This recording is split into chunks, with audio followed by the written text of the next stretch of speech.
Olá pessoal, sejam muito bem-vindos à nossa semana da interpretação de desenhos. Eu sou David Oliveira, especialista em análise e interpretação de desenhos e estarei com vocês ao longo de toda essa semana te mostrando, melhor, te ensinando como analisar e interpretar desenhos. Eu tenho certeza que depois dessa semana, depois desses 3 dias de aula, vocês sairão daqui com um conhecimento que transformará a forma como vocês se comunicam com as crianças e adolescentes. Vocês serão capazes de absorver muito mais informações sobre esses jovens do que são hoje, porque através do conhecimento, da análise e interpretação de desenho, o novo mundo de informações sobre a saúde mental, sobre o desenvolvimento cognitivo, sobre as relações interpessoais que as crianças estão tendo, vão estar à disposição de vocês. Quando eu falo isso para as pessoas, muitas me apontam o dedo e dizem o seguinte: David, você está exagerando. O desenho não tem toda essa capacidade.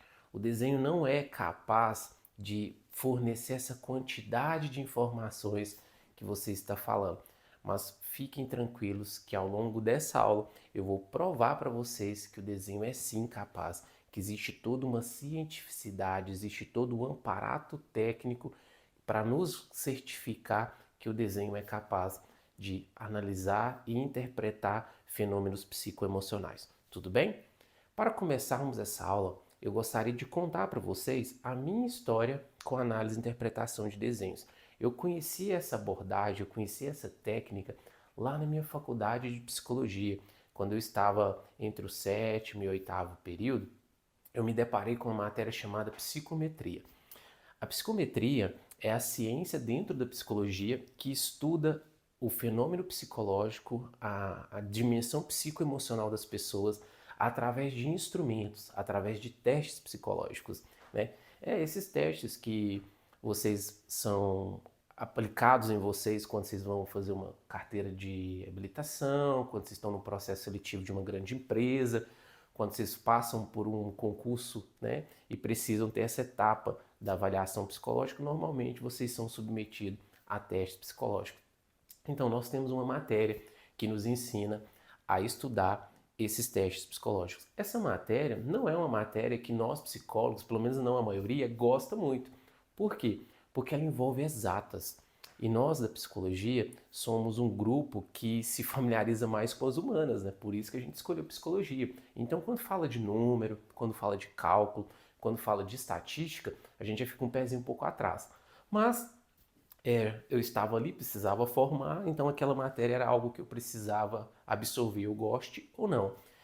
E eu fui de coração aberto, assim como eu peço que vocês venham de coração aberto, naquela época eu também fui de coração aberto para essa matéria. E assim que eu comecei a estudar, eu me maravilhei com o que eu estava tendo acesso. Eu fiquei extremamente surpreso com a quantidade de ferramentas e recursos que a psicologia tinha para extrair informações da mente humana sem precisar da fala. Porque até então, até naquele momento do curso, todo o conhecimento que me foi ofertado era um conhecimento de converse com seu paciente, pergunte sobre o que está acontecendo na vida dele, ele vai te contar. E eu dependia desse diálogo do paciente. Eu dependia que o paciente me contasse o que estivesse acontecendo com ele para que eu pudesse ajudá-lo. E eu sei que a fala, o diálogo, ele é uma ferramenta importantíssima na terapia, mas não é a única. E ali eu percebi que existiam várias outras que não passavam pela fala, que não necessariamente exigia que eu dialogasse diretamente com o paciente para extrair uma informação. E aquilo para mim no primeiro momento foi algo meio que místico, fantasioso. Eu falo, não, isso não pode ser verdade. Como é que esse teste pode falar que essa... Como é que um traço em uma folha pode dizer que a pessoa é agressiva ou não? Como é que um círculo em uma folha pode dizer se a pessoa está ansiosa ou não? Entende? Então aquilo ficou martelando na minha cabeça e eu fiz uma imersão muito grande nisso, para tentar entender, para acreditar, né? Porque eu tenho um pouquinho daquele São Tomé, né, que eu preciso ver para crer, né? Então eu fiz uma imersão muito grande nisso para poder ver como tudo funciona e eu aprendi. E eu percebi que sim, essas ferramentas são capazes. Existe uma pesquisa muito profunda que todo teste é submetido para ter sua validade, ou seja, existe um controle de qualidade. Então, o que eu estou falando para vocês aqui hoje, que nós vamos aprender ao longo de toda essa semana, não é um conhecimento solto, é um conhecimento que passa por uma certificação, por uma validação que a ciência precisa comprovar. E ali eu me deparei com vários testes. Existem testes de raciocínio lógico, existem testes de questionário, existe uma infinidade de testes. Mas um teste que me chamou atenção, na verdade, um grupo de testes que me chamou atenção, são os testes projetivos. O que era o teste projetivo? São testes que você pede para a pessoa fazer uma atividade que, num primeiro momento, aquela pessoa não acredita que aquilo vai extrair uma informação sobre ela. E por ela não acreditar que aquilo vai extrair uma informação sobre ela, ela faz de forma despretensiosa, ela faz de forma leve, ela faz de forma livre. Eu vou dar um exemplo para vocês. Se vocês estiverem numa entrevista de emprego e eu perguntar para vocês o seguinte, como é seu comportamento com outras pessoas? Vocês vão virar para mim e vão responder assim, ó, olha, eu sou uma pessoa super difícil de lidar? Não vão, né? Por quê? Porque vocês sabem que estão sendo testados. Vocês sabem que estão sendo avaliados. Vocês sabem que aquela resposta específica vai te prejudicar. Mas se durante um teste uma pessoa vira para você e fala assim, ó, desenhe tal objeto para mim. De que forma que você vai preparar a sua mente, levantar suas defesas para se proteger daquela entrevista e falar assim, ó, eu não vou fornecer a informação que essa pessoa quer. Eu só vou fornecer aquelas que eu quero entregar para essa pessoa. Não tem como, né? Porque você não sabe como que o desenho vai extrair essas informações. Por você não saber, você simplesmente faz a atividade. E é uma atividade leve, é uma atividade livre, é uma atividade tranquila, que é uma atividade de um simples desenho. Então, essa característica de ser despretensioso, do desenho ser despretensioso, faz com que a pessoa projete de forma muito livre. Daí o termo projeção, que ela desenhe sem que ela perceba, ela está se colocando naquela cena de forma livre.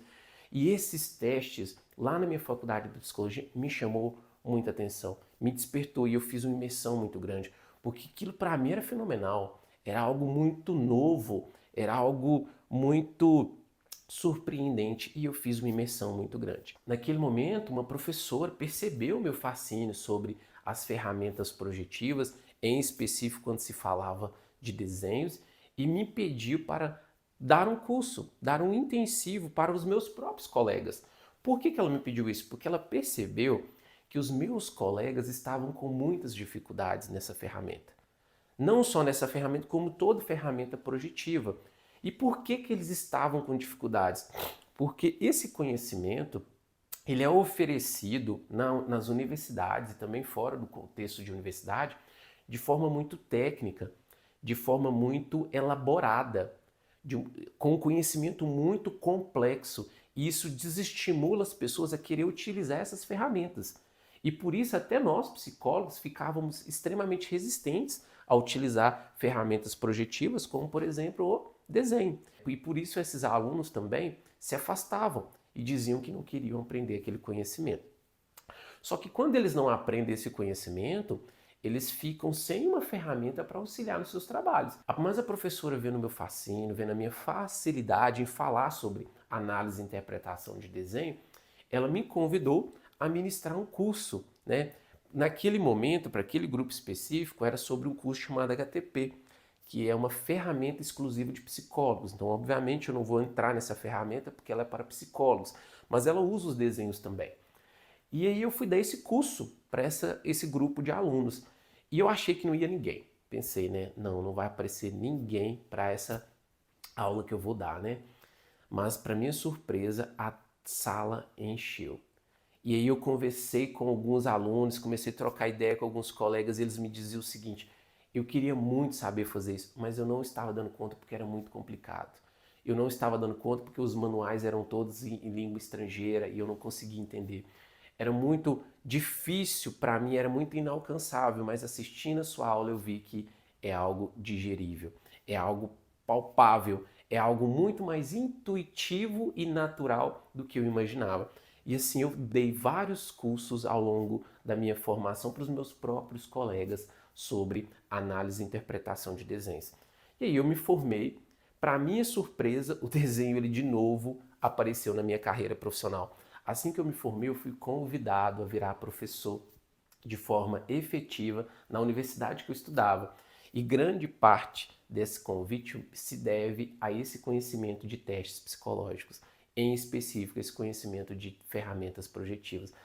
Dali eu recebi esse primeiro convite, recebi convite para outras universidades e o meu conhecimento ele começou a se proliferar por todas as universidades que eu passava, aonde eu distribuía o conhecimento de análise e interpretação de desenhos. Então a minha carreira acadêmica, a minha carreira como docente, iniciou graças a essa ferramenta. Então quando eu falo do desenho, eu falo com uma segurança muito grande, porque não é algo que eu ensino para as pessoas de uma forma despretensiosa. Pelo contrário, é algo que eu ensino de forma sistemática e que eu venho ensinando ao longo de muitos anos na minha carreira como docente. Assim que eu entrei nas universidades, olha para vocês ver que interessante, eu percebi que não era só os psicólogos que queriam esse conhecimento.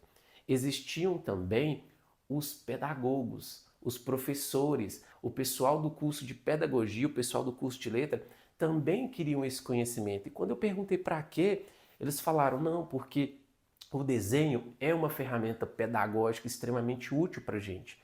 Então, entender mais sobre o desenho vai nos ajudar a ensinar nossos alunos, vai nos ajudar a dar suporte psicopedagógico para esses alunos. Os professores viravam para mim e falavam, os meus alunos eles lotam seus cadernos com desenhos, mesmo em momentos em que não deviam estar desenhando, esses alunos estão desenhando e eu quero entender o porquê. E aí isso me fez uma virada de chave, fez a minha cabeça abrir e entender o seguinte, que peraí, esse é um conhecimento universal. Esse é um conhecimento que todas as pessoas precisam ter. E rapidamente vários nichos de atuações, psicólogos, professores, psicopedagogos, pais, assistentes sociais, todas essas pessoas começaram a me procurar. Olha, eu quero saber mais sobre desenho. Eu quero saber mais sobre como conhecer o meu filho através do desenho, conhecer o meu aluno através do meu desenho, conhecer a pessoa que eu assisto através do meu desenho. E nesse momento eu percebi que eu precisava fazer algo a respeito. Eu precisava popularizar um conhecimento que, de certa forma, era elitizado. Era um conhecimento que estava na mão exclusivamente de psicólogos, e não de todos os psicólogos, mas daqueles que estavam muito interessados. E aí eu resolvi fazer o livro que eu escrevi, chamado Desenhos, a Linguagem Oculta da Infância e Adolescência, onde eu compilei todo o meu conhecimento sobre a análise e interpretação de desenhos e escrevi de uma forma didática, intuitiva e fácil de absorver nesse livro. Esse livro, para o meu espanto, né, ele foi um sucesso de vendas, eu consegui ter um retorno fenomenal desse livro e através desse livro eu recebi o convite para estar aqui hoje com vocês, transmitindo esse conhecimento através de um conteúdo audiovisual. Então, falar de desenho, vocês podem ter certeza que eu vou falar com propriedade muito grande, porque o desenho ele esteve na minha formação, ele esteve na minha carreira e ele está no meu dia a dia até hoje. E é isso que eu queria mostrar para vocês ao longo dessa aula. Tudo bem? Agora que vocês entenderam como que esse desenho surgiu na minha vida, eu quero mostrar para vocês, de forma técnica, rápida e prática, como que funciona a análise e interpretação de desenhos. Tudo bem? Gostaram da minha arte? Né? Eu tentei, pessoal. Se o curso de análise e interpretação de desenho fosse sobre a capacidade artística, eu estava enrolado, né? Estaria reprovado, mas não, né? Não tem nada a ver com capacidade artística. Né? Então, graças a Deus, a gente pode continuar. Vamos lá. Para a gente começar essa discussão e vocês entenderem esse fenômeno que é a análise e interpretação de desenho, eu quero começar falando sobre a linguagem. Começar falando sobre como que eu descubro algo sobre uma pessoa hoje em dia. Como que frequentemente, como que de forma natural você descobre as coisas da sua vida. Então, por exemplo, se eu quero saber se você está com dor, o que eu faço? Eu viro para você, que é uma pessoa adulta, e te pergunto, cidadão, sujeito, você está com dor? Você vai me falar, sim, eu estou com dor, não, eu estou com dor, estou com muita dor, estou com pouca dor, não é isso? Se eu te faço a pergunta, sujeito, como está seu sentimento? O que você sente em relação à sua esposa? Você vai virar para mim e falar, olha, eu sinto amor, eu sinto isso, eu sinto aquilo. Não é assim que funciona? Beleza. Mas reparem no detalhe nas respostas que vocês mesmo vão se dar agora.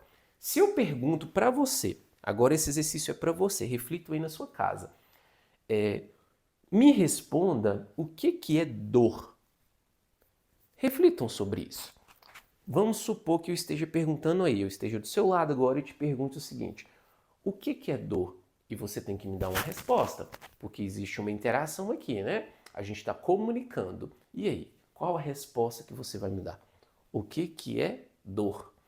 Você pode dizer para mim, falar assim, olha, dor é algo desconfortável. Será? Será que dor é desconfortável? Em todos os cenários de dor, essas pessoas estão sentindo uma sensação desconfortável. Tem pessoas que fazem esporte em que elas se sentem extremamente doloridas com aquele esporte e mesmo assim elas continuam praticando, dizerem sentir prazer com aquilo. E aí?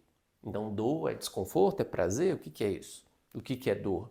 Difícil de falar, né? Mas vamos continuar. Se eu viro para vocês e pergunto o seguinte: o que é Deus na sua vida?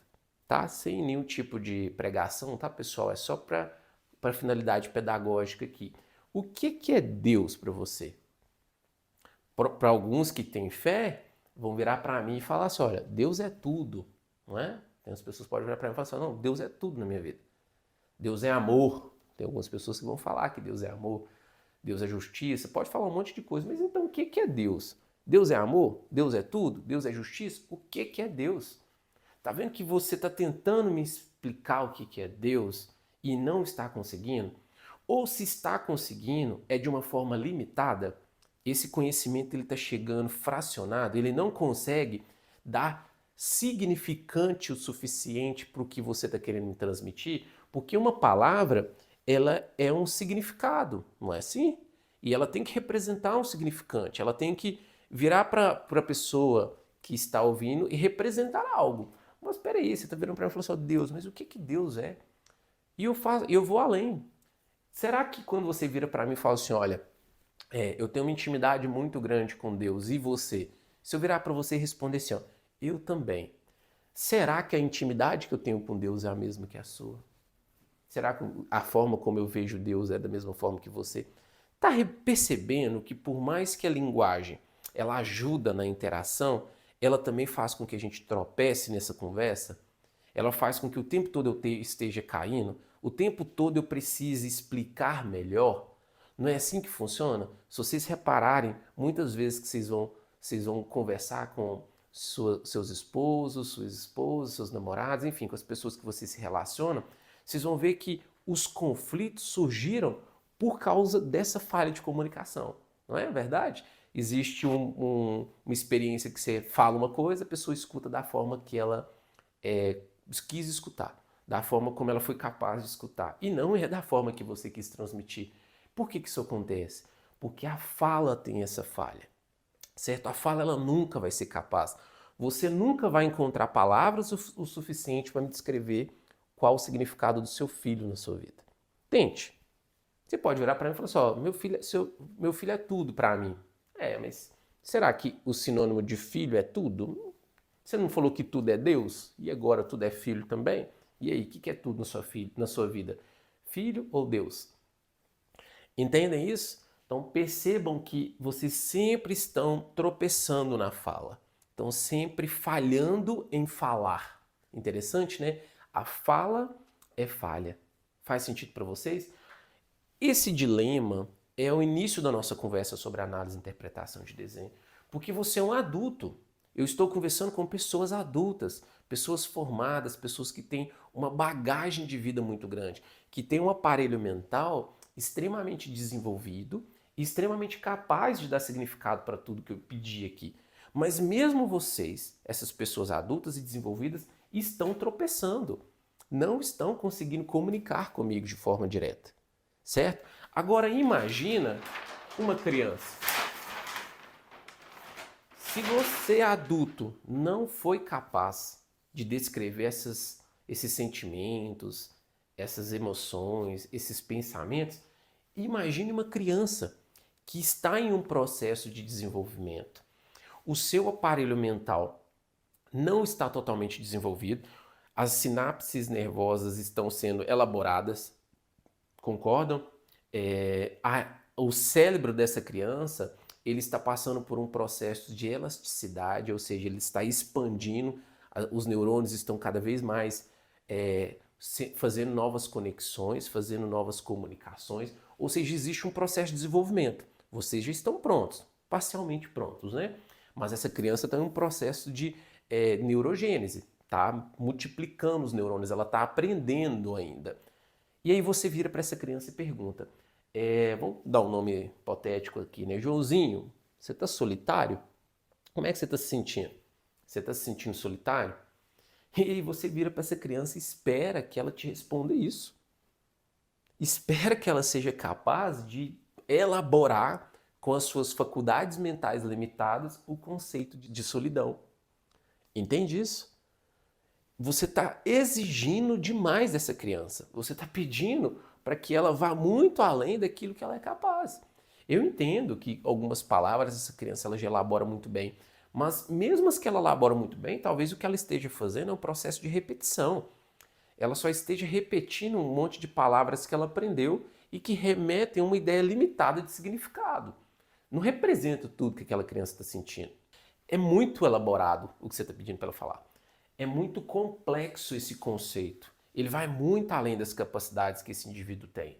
E eu vou mais fundo, se eu pegar aquelas palavras que eu coloquei, imagina se eu perguntei para vocês o que é o conceito de amor, de filho, de Deus, e você não soube responder. Imagina se eu pergunto para uma criança o que é Deus. Um conceito tão abstrato. Um conceito que exige da criança uma elaboração mental extremamente complexa. E também do adulto. Entende que essa criança também não vai dar conta disso? Não só não vai dar conta disso, como ela vai ter muito mais dificuldade do que vocês adultos.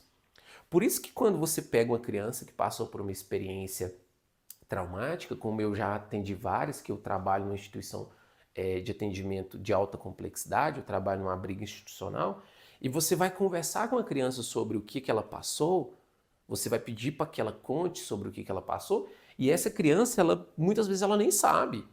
Porque você vai perguntar para a criança, você passou por uma situação de violência, ela precisa separar na mente dela se o que o pai fez foi uma correção ou uma violência.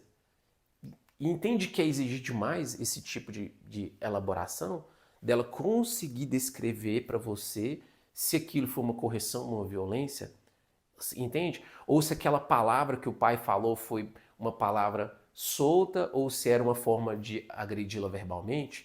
Então, assim, é muito complexo para uma criança elaborar uma fala durante um questionamento, durante uma entrevista, durante um diálogo, principalmente sobre temas delicados. E isso eu estou falando de uma criança que tem a capacidade de falar, né? Porque existem aquelas que não têm a capacidade de falar por uma questão de patológica mesmo, ou aquelas crianças que nem desenvolveram a fala ainda. Porque também temos esse público. Temos o público que, por exemplo, de 0 a 4 anos incompletos, isso aí depende de criança para criança, a fala ela está em desenvolvimento. E aí? Nesse período em que a criança nem sabe falar ainda, ou se fala é uma fala muito precária, como que você vai retirar, extrair informações sobre esse indivíduo? Fica difícil, não fica? Mas não é impossível. Aqui que vem a cereja do bolo. As crianças, elas aprenderam desde esse período, desde quando eram petitinhas, a encontrar uma forma de se comunicar com as pessoas sem necessariamente precisar da fala, sem necessariamente precisar dialogar com as pessoas. Como é que essas crianças fizeram isso?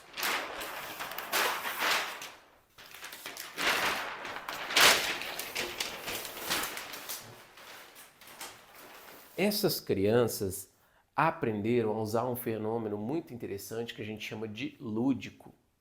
O lúdico é a fantasia. A fantasia foi a primeira ferramenta que nós adultos oferecemos para a criança para ela entender a realidade, para ela entender o mundo à volta e conseguir comunicar com esse mundo. Lá quando ela era bem petitinha, você começa a virar para essa criança e dizer o seguinte: olha, vamos dar um exemplo para você. Você tem que virar para uma criança e contar para ela o que é Deus, que a gente tinha tanto falado aqui, né? Para uma finalidade pedagógica, pessoal.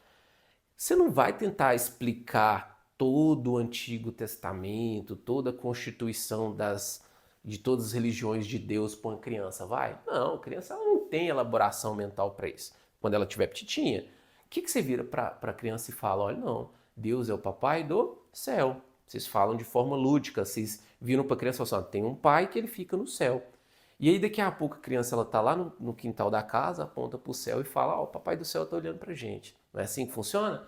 Por que você faz isso? Por que culturalmente a gente transmite esses conhecimentos lúdicos para as crianças? Porque através da fantasia, nesse primeiro momento, nos primeiros 6 anos, 6, 7 anos de vida, é a forma como a criança preenche as lacunas da existência. É a forma como a criança ela começa a perceber o mundo à sua volta. Porque se ela precisar, sempre que vai tentar entender um conceito do mundo, entender a sua complexidade inteira, ela não caminha. Então ela precisa de uma fantasia. Não é uma mentira, mas também não é uma realidade, não é uma verdade. É algo que vai nutrir o sujeito até que ele esteja pronto para absorver as informações de uma forma geral. Não é isso? Você vai virar para a criança e falar, tem que comer, a criança não quer. Tem que comer para ficar fortinha, tem para crescer, para ficar bonita. Você fala isso para não ter que explicar toda a anatomia humana, não é isso? Você vira para a criança e fala, olha, sua vovó não está mais aqui porque ela foi morar com o papai do céu, ela virou uma estrelinha. Você fala isso porque você não quer explicar para essa criança, não só não quer, como não tem como a criança entender isso agora, todo um processo de luto, não é isso? E aí olha para você ver, a fantasia ela está o tempo todo ocupando lugar na mente infanto-juvenil, principalmente infantil, né? O tempo todo preenchendo lacunas. Aquilo que eu não tenho respostas, aquilo que eu não consigo compreender, eu lido com a fantasia. Então a fantasia, o lúdico, o brincar, é uma forma da criança dela operar sobre a realidade. Faz sentido para vocês? Existe um fenômeno que era de eu pegar a realidade e colocar na cabeça da criança através da fantasia, e agora a cabeça da criança está cheia de fantasias, só que agora você dá uma caneta para essa criança, você dá um pincel para essa criança, e essa criança ela pode fazer o processo inverso, que é tirar o conteúdo que está na sua mente e colocar para fora em forma de fantasia também. Só que aqui a gente tem uma palavra mais coerente. Ela tem uma forma de projetar os seus pensamentos, de colocar no papel a forma como ela absorveu aquela realidade. Faz sentido para vocês? Então olha aqui, temos aqui, ó, várias palavras complexas, vários conceitos. Você oferece isso para a criança. Você fala, ó, criança, será que você está com medo, raiva, amor, tristeza? Qualquer um desses sentimentos, pensamentos ou emoções, certo? E você dá isso para a criança. Mas como é que a criança vai digerir isso e colocar para fora? Você dá para ela uma caneta. Você dá para ela um brinquedo, não é assim? Você dá para a criança um boneco, aí rapidinho você vai ver ela montar uma dinâmica familiar com aqueles bonecos. Você dá uma fazendinha para uma criança, rapidinho ela coloca lá o pai, a mãe, tudo em forma de animais da fazenda, não é assim? A brincadeira é a forma como a criança ela está misturando a realidade com o recurso que você deu para ela, que é a fantasia. Você ensinou a criança a operar a vida e o mundo com a fantasia. E agora você deu uma caneta que ela consegue ilustrar isso para você. E ela começa a fazer esses primeiros traços. Na ciência da análise e interpretação de desenhos, aqueles primeiros traços que a criança faz, que para nós adultos a gente olha e a gente vê só rabiscos, né? Aquilo é chamado de garatujas. E aí você vai tendo garatujas desordenadas, ordenadas, esquemáticas, até você ter um desenho completo. Então olha para você ver, a criança ela vai comunicando e ela vai aprimorando esse desenho, aprimorando a forma como ela está percebendo essa realidade. Então, como que isso funciona? De forma bem simples para vocês verem. A criança ela tem uma ferramenta mental, que é a imaginação, a fantasia, que você ajudou a estimular isso ao longo da vida, né? E aí ela começa a usar isso aí para poder explicar esses conceitos. Então ela desenha uma figura triste para te mostrar que ela está triste. Ela desenha uma figura alegre para te mostrar que ela está alegre. Ela brinca com uma boneca que está com a vestimenta de determinada cor para te mostrar que aquela é a cor preferida dela. Ou seja, o tempo todo a fantasia, o lúdico, o brincar, a comunicação indireta está sendo ofertada para vocês. Faz sentido? E é você que tem o dever de absorver essa comunicação, de assimilar o que a criança está comunicando com você. Esse fenômeno ele é chamado de projeção. Projeção é o processo pelo qual todo esse conteúdo que foi absorvido pela criança, do jeito que ela percebeu o mundo, não estou falando que é da forma literal, que criança ela sempre vai perceber o mundo de forma fantasiosa, ela coloca para fora. Ela coloca para fora. Então, e uma ferramenta que utiliza a projeção psíquica como meio de operar a realidade é o desenho. Lembra quando eu contei a história para vocês? Aquela história não foi uma história despretensiosa, era para mostrar para vocês aonde está a técnica que a psicologia usa. A psicologia usa uma técnica chamada projeção. A projeção ela sempre esteve com nós. Ela foi desenvolvida lá nos primeiros anos de vida como meio de nós comunicarmos de forma mais imediata com o mundo, mesmo antes de ter capacidades plenas de desenvolver a linguagem. Vamos ver isso na prática? Vamos entender isso na prática? Vai ficar muito mais fácil de vocês assimilarem esse conhecimento? Então vamos lá. Eu vou desenhar aqui para vocês verem que interessante. Só uma ideia aqui para vocês entenderem. Vamos lá. Ó, vamos ver como é que funciona essa projeção na prática, né? Como é que a criança utiliza isso aqui. A nossa mente, o nosso aparelho mental, segundo a teoria psicanalítica de Freud, ela é dividida, ela é separada em 3 instâncias básicas, que é a consciência, a pré-consciência e o inconsciente, ou consciente, pré-consciente, inconsciente. Então, pensem nesse aparelho mental que Freud ilustra como se fosse um iceberg, para ficar mais pedagógico, né? Como se fosse uma repartição de guardar experiências e memórias. Guardar as experiências que você passou na vida, mas também as suas memórias. Então, um exemplo prático é o seguinte: essa aula que vocês estão tendo agora, né? Essa aula está no consciente de vocês. Por que está no consciente? Porque vocês estão aí, acordados. Se eu não tivesse sido muito chato, né? Vocês ainda estão acordados, assistindo essa aula, certo? Amanhã, essa aula que começou aqui, ela vai estar mais ou menos aqui. Depois da manhã aqui, depois. Daqui uma semana ela já está aqui no pré-consciente. Às vezes vocês não estão nem lembrando mais dessa aula daqui uma semana. Mas se eu te perguntar sobre a aula, você vai saber ainda me falar, não, é a aula daquele jeito, daquele cara, ele falou isso, ele explicou aquilo.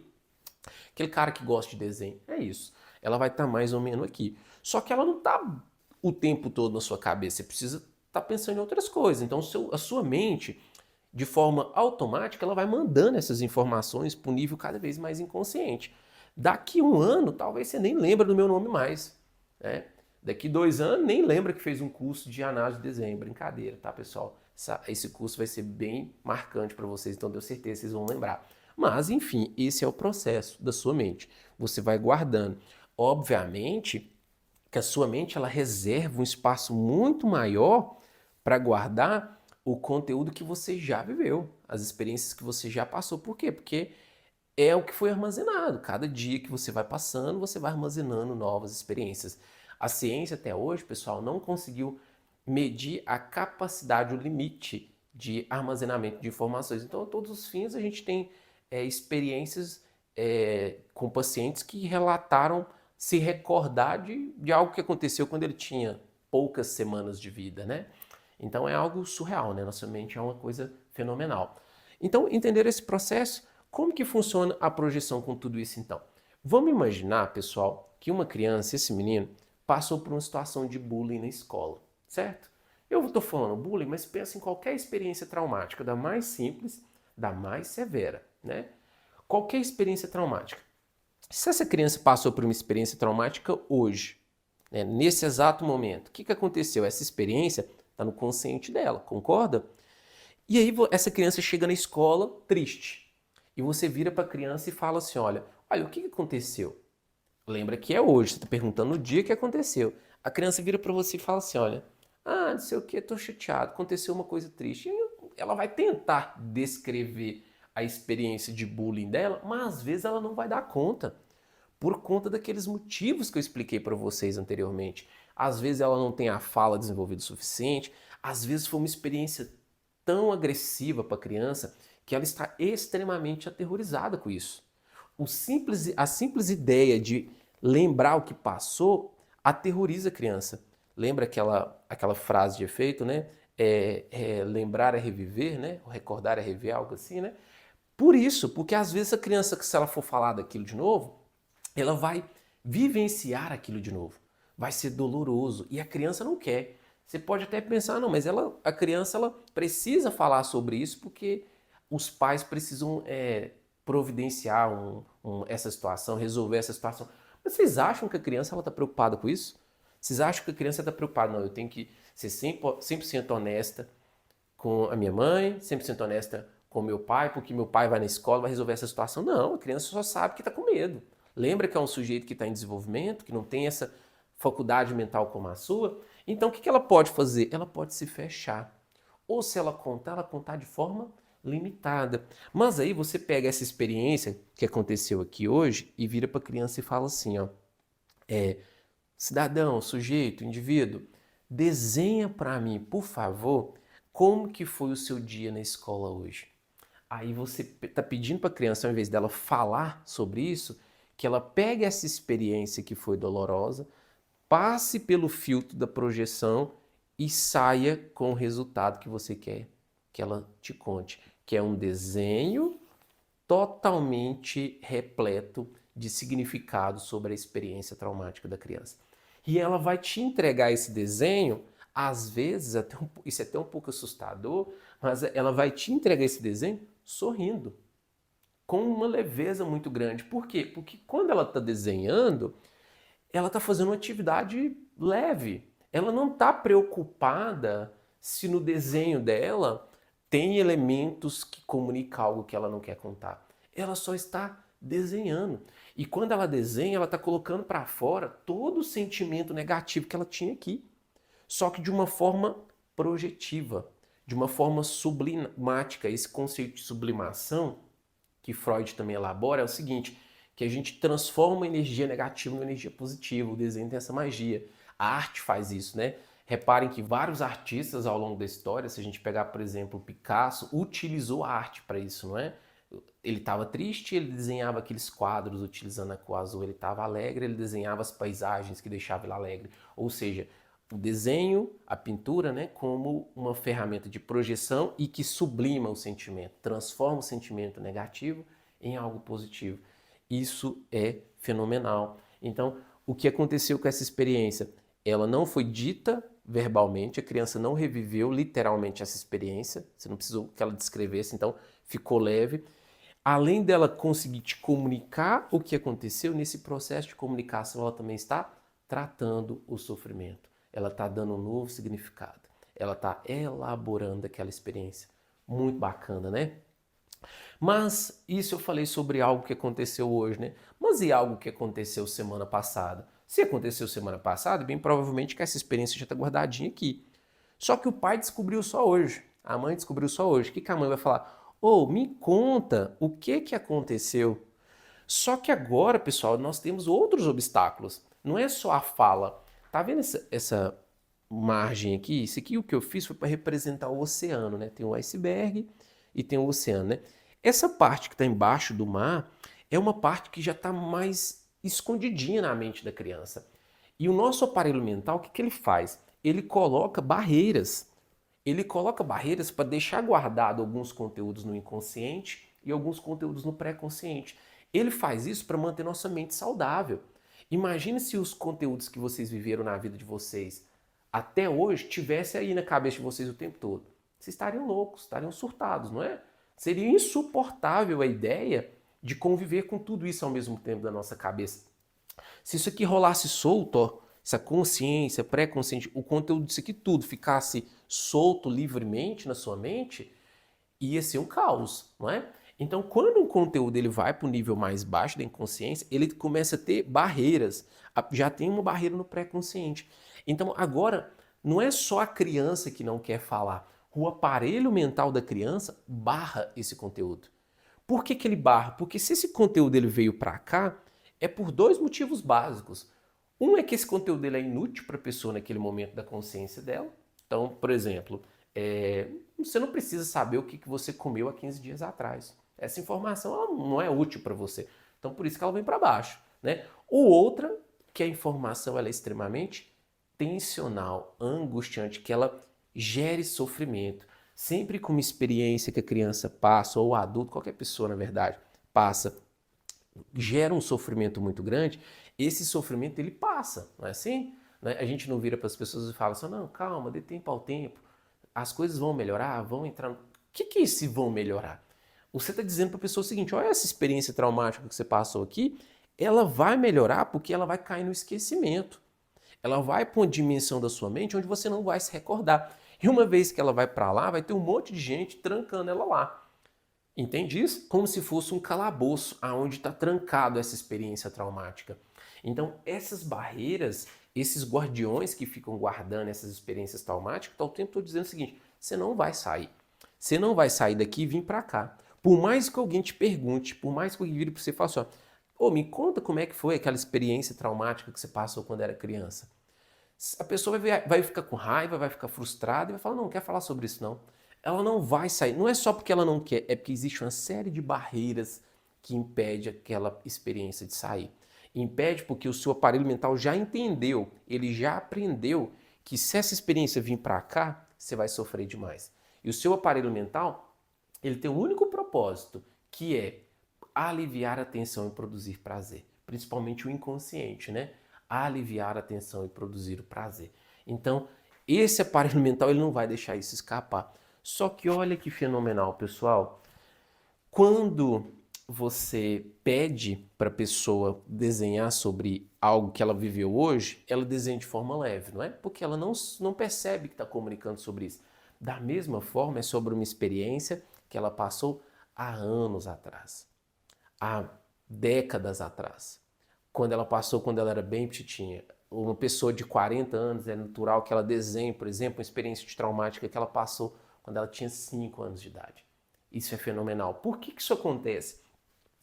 Porque a experiência tensional, pensa numa violência absurda. Imagina o pior tipo de violência que uma pessoa pode passar. Fica com essa experiência, essa violência, pior tipo de violência.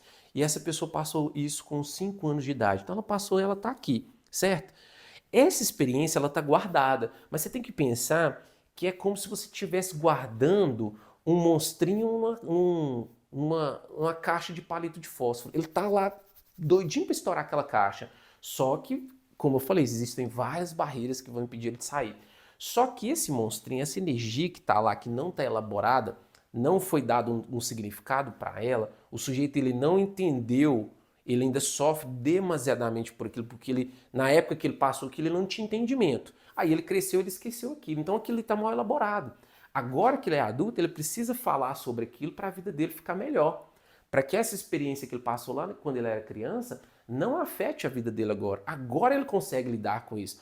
Não é que eu quero fazer com que o sujeito se recorde de traumas para só fazer ele sofrer. Não. É que eu quero que ele tire esse monstrinho que ele guardou quando ele era criança, solte agora porque ele vai perceber que é o seguinte, que aquilo não é mais um monstro. Só era um monstro porque ele era muito pequeno diante de tamanha agressão. Só que agora ele é um adulto. Agora ele é um adolescente, agora ele é uma criança maior e consegue entender o que está acontecendo. E aí você tira esse conteúdo para fora. Como? Através do desenho. Você pede a criança para desenhar, exemplo, você pede a criança para desenhar como é que era uma casa que você gostava de ir, aí ele desenha a casa do tio. Aí quando você vê lá dentro daquela casa daquele tio, você vê uma ilustração que te chama a atenção, você vê uma pessoa desenhada de vermelho. E aí você fala assim, mas por que tem essa pessoa desenhada de vermelho? Significa o seguinte, que aquele desenho, aquela pessoa tem um significado hostil, enérgico, violento, agressivo para aquele indivíduo. E aí você vai perguntando sobre aquele desenho. Quando ele olha para aquele desenho, para o que ele lembra, ele vai começar a dar sentido para aquele desenho. Você vai perceber que aquele desenho está falando sobre uma violência. E aí você diz sobre isso. Você comunica com isso, você esclarece para a criança tudo aquilo que está passando. O desenho ele faz isso, pessoal, porque o desenho, como eu falei para vocês, ele não lida com a literalidade. Você não está pedindo para a pessoa falar sobre aquilo, para ela recordar aquilo. Você está pedindo ela para desenhar. Então, o desenho ele é como se fosse uma pessoa que tem vários uniformes, ela consegue passar por várias barreiras. Ela circula livremente, ela tem uma credencial master da sua mente, ela circula livremente por aqui. E ela circula e vai pegando conteúdos.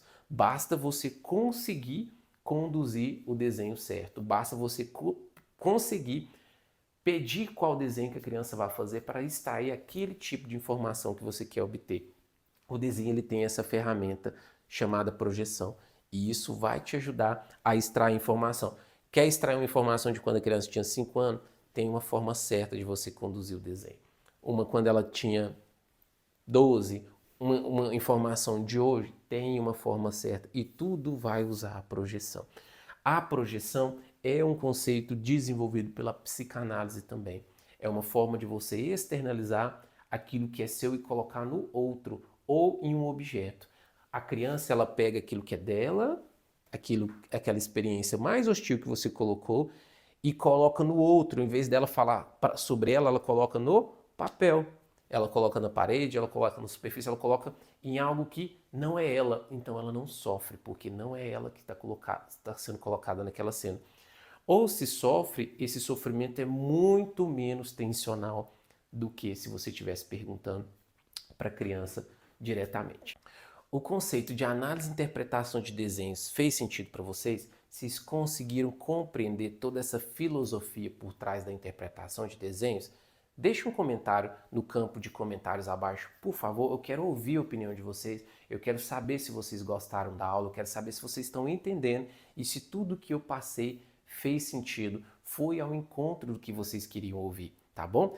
E na próxima aula eu irei mostrar para vocês de forma prática como preparar esse momento do desenho, como selecionar o desenho, como conduzir esse momento do desenho, bem como identificar os primeiros sinais de adoecimento no desenho, tá bom? Então, eu espero todos vocês na nossa próxima aula. Não deixe de deixar um comentário, não deixe de deixar a sua opinião, isso é muito importante e me ajuda a preparar a próxima aula de uma forma mais adequada para vocês. Um forte abraço, fiquem com Deus.